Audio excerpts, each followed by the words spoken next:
Hello guys, Radhe Radhe. आप सभी का मेरे चैनल पर स्वागत है मिस्टर बबलू निशा ब्लॉग पर। Good morning friends. तो ये सुबह का समय है, तो लीजिए मैं अपने किचन में हूँ। तो सुबह का सारा काम कंप्लीट हो चुका है। तो आज डुग्गू बहुत ही ज़्यादा खुश है। तो क्यों खुश है, तो आप सभी को ये पूरा व्लॉग देखना पड़ेगा, तभी आप सभी को समझ में आया कि डुग्गू आज क्यों खुश है। बहुत ही ज़्यादा खुश है आज। तो आज मैं क्या बना रही हूँ किचन में, तो आज मैं बना रही हूँ आलू सोयाबीन की सब्ज़ी। रोज़ आलू गोभी मटर खा खा के सब लोग पक चुके थे, तो मैं सोची चलो आज सोयाबीन की सब्ज़ी बनाया जाए। तो ये देखिए मैंने सोयाबीन ले ली हूँ। इसे हल्का सा गर्म पानी मतलब गुनगुने पानी में डाल दूँगी ताकि जल्दी से फटाफट फूल जाए। तो जब तक इधर मेरा सोयाबीन फूल रहा है, तो मैं इधर तब तक आलू को भून लेती हूँ।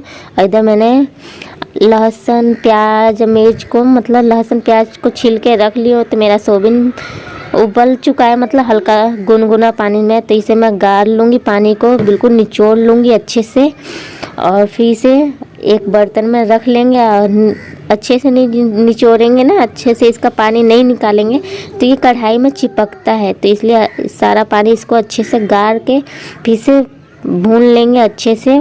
तो ये मेरा आलू भून चुका है, तो मेरा सोयाबीन भी भून चुका है। तो इसे भी निकाल के जो हमने लहसुन प्याज ये सब छीला था और मिर्च का, इसे भी भून के और इसका पेस्ट तैयार कर लेंगे। तो ज़्यादातर मैं पेस्ट ऐसे ही तैयार करती हूँ क्योंकि टेस्ट थोड़ा अच्छा लगता है और अलग हो जाता है ऐसे भून के पेस्ट बनाने पर। तो सब्ज़ी का टेस्ट और ज़्यादा बढ़ जाता है। तो ये देखिए मेरा जब तक प्याज लहसुन ये हरी मिर्च भून रहा है, तो जब तक मैं टमाटर कट कर लेती हूँ। और ये देखिए मेरा भून चुका है, तो मैं इसका पेस्ट तैयार करके लेके आ गई हूँ। और इसमें जो भी बेसिक मसाले हैं इन सब में डाल दूँगी। तो हल्दी जैसे गरम मसाला नमक ये सारा बेसिक मसाला मैं इसमें ऐड कर दूँगी और इसमें पका लूँगी। मसाला को कभी भी धीमी आंच में पकाएं ताकि जब तक साइड में तेल नहीं छोड़ देता है तब तक मसाले को अच्छे से पकाते रहते हैं।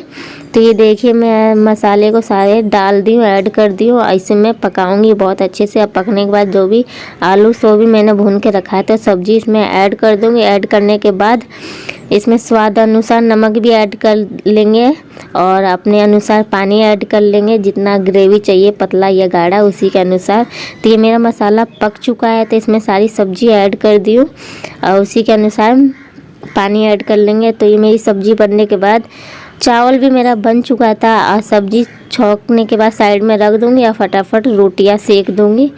तो रोटी बनने के बाद ये देखिए मैं चली जाऊँगी छत पे कपड़े डालने। कपड़े मेरे सुबह ही धुल चुके थे, तो सुबह सुबह धूप नहीं निकलती है, इसी की वजह से हम लोग थोड़ा मैं हल्का हल्का मतलब 11-12 बजे के करीब मैं कपड़े डालती हूँ ताकि मौसम साफ़ हो जाए। और सुबह सुबह डालने से शीत गिरता है, कोहरा, इसी की वजह से सुबह सुबह कपड़े नहीं डालती हूँ।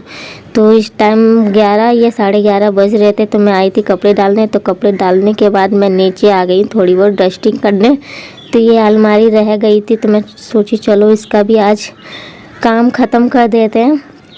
तो ये ऊपर का रेग मेरा साफ़ हो गया है और एक एक करके सारे रेग मैं अच्छे से साफ़ कर दूँगी। जो भी है मतलब ज़्यादा गंदगी नहीं है इस टाइम, ठंडी के समय में इतनी धूल मिट्टी नहीं उड़ती है, तो फिर भी हल्का फुल्का एक एक हाथ में मारी देती हूँ रोज़ ताकि ज़्यादा गंदा ना दिखे। रोज़ साफ़ करने से ऐसे साफ़ सुथरा दिखता है। तो साफ़ करने के बाद फिर मैं साथ साथ झाड़ू भी लगाऊंगी। अभी फ्रिज पे भी इधर से उधर सामान बिखरा हुआ है, तो यहाँ पे भी सजाना है। तो डुग्गू मतलब कुर्सी पे चढ़ के इधर से उधर सारा सामान रख देता है और डुग्गू की दवाई वगैरह इधर से उधर फैल जाती है। तो आप सभी बने रहिए जब तक मैं अपनी डस्टिंग कर लेती हूँ।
अलमारी भी साथ ही साथ मैं एक हाथ पोंछ दी थी। तो अलमारी पोंछने के बाद फिर मैं फ्रिज पे आ गई, तो सारा सामान इकट्ठा करूँगी और सारा सामान हटा के फिर साफ़ करूँगी फ्रीज़र को भी। तो फ्रीज़र को भी अच्छे से पोंछ लूँगी। पोंछने के बाद सारा सामान अच्छे से जमा दूँगी, जो जहाँ रखाता है वहाँ सारा सामान रख दूँगी अच्छे से। तो करने के बाद मैं आ गई हूँ बाहर वाले बरामदे में। तो यहाँ पे भी जो भी सामान इधर से उधर बिखरा हुआ है तो सही से सारा सामान समेट दूँगी और एक हाथ मार दूँगी, मतलब कपड़ा पोंछ दूँगी। एक बार कपड़े से अच्छे से पोंछ दूँगी और खिड़की वगैरह मैंने पोंछ दिए साथ ही साथ। और फ़ोटो वगैरह जब मतलब पूजा हुआ था सुबह, तभी मैंने सारे भगवान की फ़ोटो वगैरह मैंने पोंछ दिए थे। अब मैं आ गई अपने देवर जी के रूम में। तो यहाँ पे भी सारा सामान अच्छे से हटा के फिर पोंछ के सारा सामान जमा दूँगी। और जमाने के बाद फिर फटाफट से मैंने झाड़ू लगाया। झाड़ू लगाने के बाद फिर मैंने हाथ मुँह धो के तो फिर मैं डुग्गू आके बोलने लगा कि मम्मी मैं पपीता और अनार खाऊंगा। तो मैं बोली चलो छिल देती हूँ। तो फिर हाथ मुँह धोने के बाद मैंने फिर कपड़े से तौलिए से पोंछ ली थी। या पोंछने के बाद तुरंत इसके लिए पपीता छिल दी।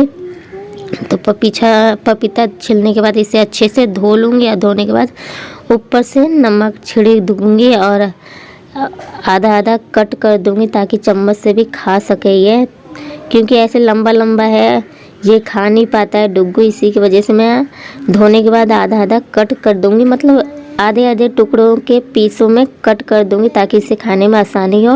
और कहूँगी कि इसको मतलब डुग्गू आप खा लेना और दादी को दे देना। तो डुग्गू कह रहा नहीं मैं दादी को नहीं दूंगा, मैं अकेले खाऊंगा। तो वही मैं कह रही थी नहीं मिल बांट के खाते हैं बाबू, अकेले नहीं खाते हैं। तो फिर वही गुस्सा होकर फिर चला गया था कि नहीं मैं अकेले खाऊंगा। तो मैंने कहा ठीक है लो खुद अकेले खा लो। और कह रहा है मम्मी मैं पपीता खा रहा हूँ तो जल्दी से फटाफट अनार छील दो। तो मैंने कहा ठीक है पहले पपीता तो ख़त्म करो। वैसे खाएगा नहीं लेकिन परेशान बहुत करता है, तो मैं दे दी हूँ। जितना खाएगा तो खाएगा, नहीं तो फिर वो उसकी दादी खाएगी। और उधर पपीता खाने चला गया है। तो जब तक मैं अनार छील देती हूँ और अनार छीलने के बाद मैं चली जाऊँगी ऊपर कपड़े उतारने। तो मैं फटाफट से अनार छील देती हूँ। और डुग्गू आज क्यों खुश है तो मैं बता देती हूँ। डुग्गू आज इसलिए खुश है क्योंकि उसके मामा आ रहे हैं, इसी की वजह से वो बहुत ज़्यादा खुश है सुबह से।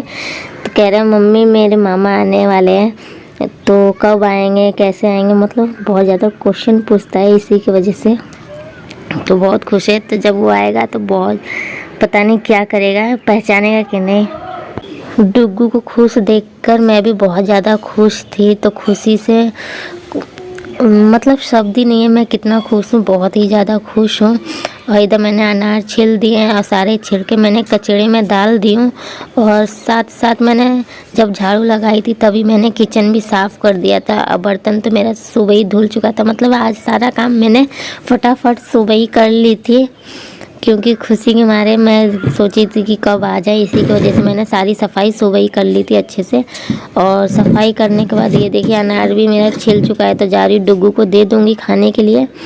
तो डुग्गू को देने के बाद मैं चली जाऊँगी छत पर। तो छत पर देखिएगा क्या सुनने को मिलेगा आप सभी को। दोस्तों आज डुग्गू बहुत ज़्यादा खुश है। वो उसको जब पता चला कि उसके मामा आ रहे हैं, मतलब मेरे मामा के घर से उनके लड़के आ रहे हैं खिचड़ी लेके, तो मेरे मायके से क्यों नहीं आता है तो ब्लॉग को पूरा वॉच करिएगा, बताऊंगी क्यों नहीं आता है मेरे मायके से और मामा के घर से खिचड़ी क्यों आ रहा है तो ये भी बताऊंगी। तो आप ब्लॉग को पूरा वॉच करेंगे तभी आप सभी को समझ में आएगा। तो चलिए डुग्गू अभी बाहर वेट कर रहा है। मैं आई हूँ छत पे कपड़े लेने।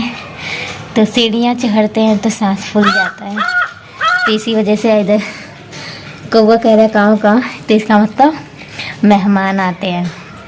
तो जब घर में कौवा बोले तो समझ जाइए कि मेहमान आने वाले हैं। तो देखिए बोल रहा है।